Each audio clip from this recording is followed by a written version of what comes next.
কৃষি কৃষকের সমৃদ্ধি চ্যানেলে কৃষক বন্ধুদের আবারও একবার স্বাগত জানাই।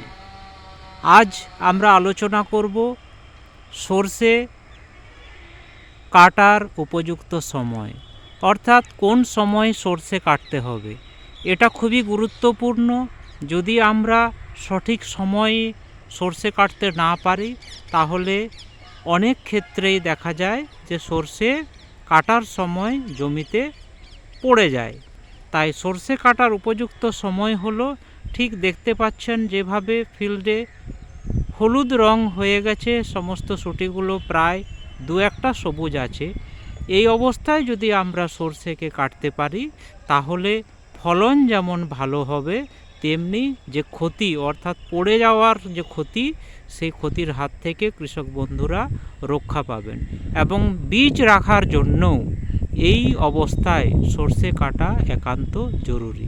এতে যে বীজ হবে সেই বীজের গুণমানও কিন্তু খুব ভালো থাকবে। ধন্যবাদ।